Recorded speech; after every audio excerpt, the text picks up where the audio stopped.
Hello అండి. ఈనాటి కథలకి స్వాగతం. నేను మీ సీతా మహాలక్ష్మి. ఈరోజు మనం పనికిమాలిన మూక అనే చందమామ కథని చెప్పుకుందాం. అనగా అనగా ఒక ఊళ్ళో ధనికుడైన ఆసామి ఒకడుండేవాడు. ఆయనకు 4 కొడుకులు ఉండేవారు. నలుగురు కూడా ఎందుకు పనికిరాని పరమ మూఢులు.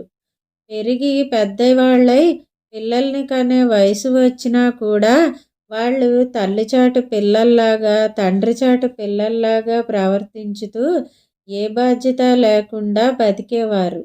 ఇది చూసి తండ్రి వారిపై బాధ్యతలు పడేసి స్వతంత్రంగా బతకడం నేర్పాలని నిశ్చయించుకున్నాడు. ఒకనాడు ఆయన పెద్దవాణ్ణి పిలిచి, "నువ్వు మీ మేనమామల ఊరికి పోయి అక్కడ అందరి క్షేమ సమాచారాలు తెలుసుకుని రా" అన్నాడు. వాడు మర్నాడు తెల్లవారుజామున బయలుదేరి వెళ్ళేటప్పుడు తల్లి, "నాయనా, ఆ ఊరు అసలే నిప్పు నీరు పుట్టని ఊరు. నువ్వు అదే పనిగా అక్కడుండిపోక వెంటనే తిరిగి వచ్చెయ్యి. మీ మామయ్యలు 4 రోజులు ఉండమంటే తొందర పని ఉన్నదని చెప్పు" అన్నది.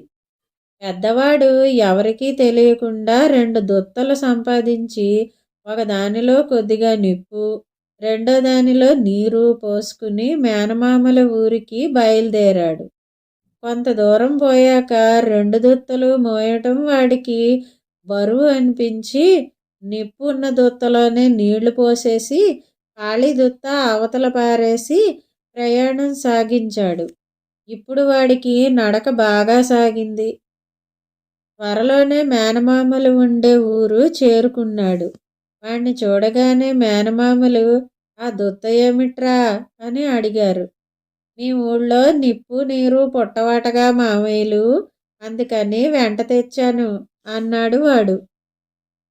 "ఓరి నీ తెలుగు తెల్లారా, మరి నిప్పేది" అని వాళ్ళు అడిగారు. "నీళ్లల్లోనే ఉంది నిప్పు" అన్నాడు వాడు. వాడి అమాయకత్వానికి మేనమామలు నవ్వుకుని వాణ్ణి తిప్పి పంపించేటప్పుడు, "చూడు నాయనా, ప్రపంచం పాపిష్టిది. నువ్వెప్పుడూ ఒంటరిగా ఇల్లు కదలవద్దు" అని సలహా ఇచ్చారు.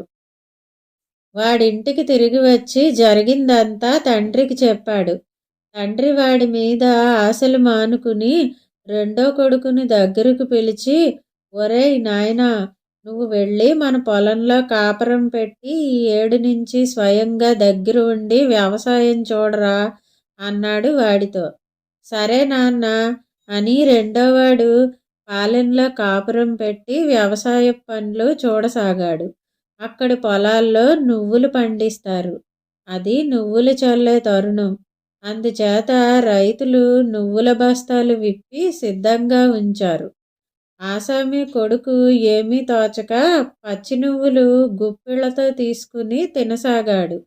ఇది చూసి ఒక రైతు అతనితో, "పచ్చివెందుకు తింటారు బాబూ, కావలిస్తే వేపిస్తాను" అంటూ తన భార్య చేత ఒక సేరు నువ్వులు వేపించి యజమాని కొడుక్కు పెట్టించాడు. వాడు వాటిని తిని వాటి రుచికి ఆశ్చర్యపోయి, "ఇదిగో, ముందు ఈ బస్తాల్లోని నువ్వులన్నీ వేపించండి" అని రైతులకు ఉత్తరవిచ్చాడు.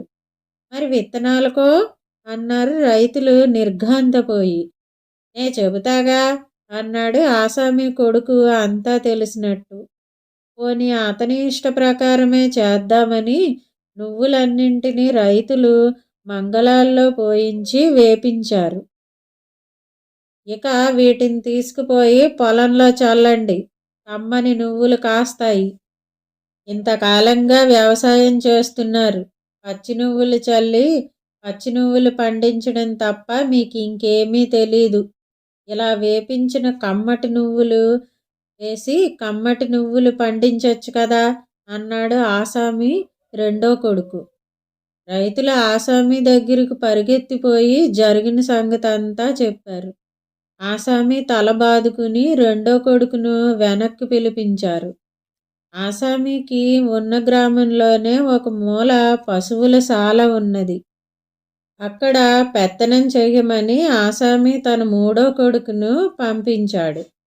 వాడక్కడ కొన్ని రోజులున్న తర్వాత ఒక గొప్ప ఆలోచన తట్టింది. వెంటనే వాడు పశువుల కాపరులను అందరినీ పిలిచి ఈ విధంగా చెప్పాడు. ఒరేయ్, ఇంకో నెలకు సంక్రాంతి పండగ వస్తుందిట.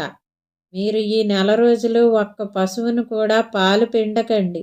సంక్రాంతి నాడు నెల రోజుల పాలు ఒక్కరోజే పిండేసి ఎక్కువ ధరకు అమ్మేద్దాం అన్నాడు. ఈ మాటలు విని కొంతమంది నౌకర్లు నిర్ఘాంతపోయారు. మరికొంతమంది అది కుదిరే పని కాదులేండి దొరా అని మర్యాదగా చెప్పి చూశారు. కానీ ఆసామి కొడుకు మండిపడి, నేను చెప్పినట్టు చేయండి, యజమానిని నేనా మీరా అన్నాడు. మనకెందుకులెమ్మని వాళ్ళు పశువులను పాలు పిండటం మానేశారు. సంక్రాంతి పండుగ వచ్చేసరికి పశువులన్నీ వట్టిపోయాయి. పశువుల కాపరులు జరిగిందంతా తమ యజమానికి విన్నవించారు. ఆయన తన మూడో కొడుకును ఇంటికి పిలిపించుకున్నాడు. ఇప్పుడు ఆసామి ఆశలన్నీ తన ఆఖరు కొడుకు మీద ఉన్నాయి. నిజానికి వాడు మిగిలిన ముగ్గురు కంటే తెలివిగలవాడుగా కనపడేవాడు. మిగిలిన వాళ్లకు చెప్పినట్టుగా ఆఖరివాడితో తండ్రి ఫలాని పని చెయ్యమని చెప్పక, నువ్వేం చేద్దామనుకుంటున్నావురా అబ్బాయి అని అడిగాడు. నాకు వర్తకం చెయ్యాలని ఉంది నాన్న అన్నాడు కడగొట్టువాడు. అయితే 2000 రూపాయలు తీసుకుని వర్తకం చేసి డబ్బు సంపాదించుకురా అన్నాడు తండ్రి. తండ్రి ఇచ్చిన 2000 పట్టుకుని ఆఖరి కొడుకు బస్తీకి వెళ్ళాడు. అక్కడ రకరకాల సరుకులు బేరం చేసి చివరకు గంధపు చెక్క కొని ఒక బండి మీద వేసుకుని బయలుదేరాడు. ఆ బండితో వాడు చాలా దేశం తిరిగాడు గాని సరుకు అమ్మకం కాలేదు. చివరకు ఒక ఊరు చేరి ఆ ఊళ్ళో ఏం బాగా అమ్ముడవుతుంది అని అక్కడ వారిని కొందరిని అడిగారు. అబ్బో, ఇవాళ బొగ్గుకున్న గిరాకీ మరి దేనికి లేదు అన్నారు ఊరివాళ్ళు. భేష్ అనుకుని ఆసామి ఆఖరి కొడుకు తన బండి మీద గంధపు చెక్క యావత్తు దింపి దాన్ని తగలబెట్టి బొగ్గు చేసి అప్పటికప్పుడే 10 రూపాయలకు అమ్మేశాడు. తర్వాత వాడు బండి మీద మరొక ఊరికి వెళ్ళి అక్కడి వాళ్ళని, ఇక్కడ చౌకగా దొరికే సరుకు ఏమిటి అని అడిగాడు. ఇంకేముంది, దూది, ఏ ఇంటో అడిగినా దొరుకుతుంది అన్నారు ఊళ్ళో వాళ్ళు అతనితో. ఆసామి ఆఖరు కొడుకు తన దగ్గర ఉన్న 10 రూపాయలతోనూ దూది కొని బండి మీద వేసుకుని ఒక బస్తీకి చేరి అక్కడ దూది అమ్మకానికి పెట్టాడు. సరుకు చూసిన వారల్లా, పొందుము గాని దూది శుద్ధంగా లేదు బాబు అన్నారు. ఈ దూది ఇక ఎక్కడా అమ్ముడుపోదని తేలిపోయింది.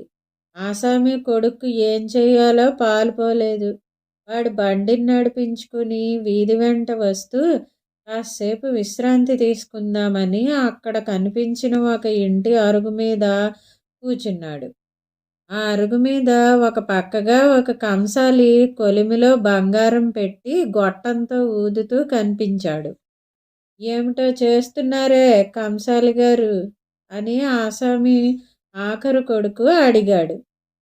బంగారం నిప్పులో పెట్టి శుద్ధి చేస్తున్నాను బాబు అన్నాడు కంసాలి. ఓహో, నిప్పులో పెట్టి శుద్ధి చేస్తే బంగారం శుద్ధి అవుతుందన్నమాట. అయితే ఏదైనా నిప్పులో పెట్టి శుద్ధి చేస్తే శుద్ధి అవుతుందన్నమాట అనుకున్నాడు ఆసామి ఆఖరు కొడుకు. వాడిక్కడ లేని ఉత్సాహము వచ్చింది. అతను వెంటనే బయలుదేరి తన బసకు వెళ్ళి బండి మీద నుంచి దూది బస్తాలు దింపించి పెద్ద హోమగుండం తయారు చేయించి దూది శుద్ధి చేయటానికి గాను బస్తాలన్నీ ఆ గుండంలో పడేయించాడు. దూది కాస్త బగ్గున మండి మసిమసి నుసి అయిపోయింది. అంతటితో ఆసామి ఆఖరు కొడుకు వర్తకం కూడా ఆఖరైంది. ఆసామి తన కొడుకుల మీద పెట్టుకున్న ఆశలన్నీ ఆఖరయ్యాయి. చేసేది లేక ఆసామి తన 4 కొడుకులకు ఏ పని అప్పచెప్పకుండా ఇంట్లోనే ఉంచుకుని పోషించడం మొదలుపెట్టాడు. నలుగురు కొడుకులు పరమ చవటల్లా ఉన్నారు కదూ! ఇదండి పనికిమాలిన మూక కథ. ఈ కథ గనక మీకు నచ్చినట్టయితే లైక్ చేయండి. ఈ కథను మీ స్నేహితులకు షేర్ చేయండి. కథపై మీ అభిప్రాయాన్ని కామెంట్ రూపంలో తెలియచేయండి. మరిన్ని మంచి కథల కోసం మా ఛానల్ను సబ్స్క్రైబ్ చేసుకోండి. మళ్ళీ మరొక మంచి కథతో కలుసుకుందాం. అంతవరకు వింటూనే ఉండండి ఈనాటి కథలు.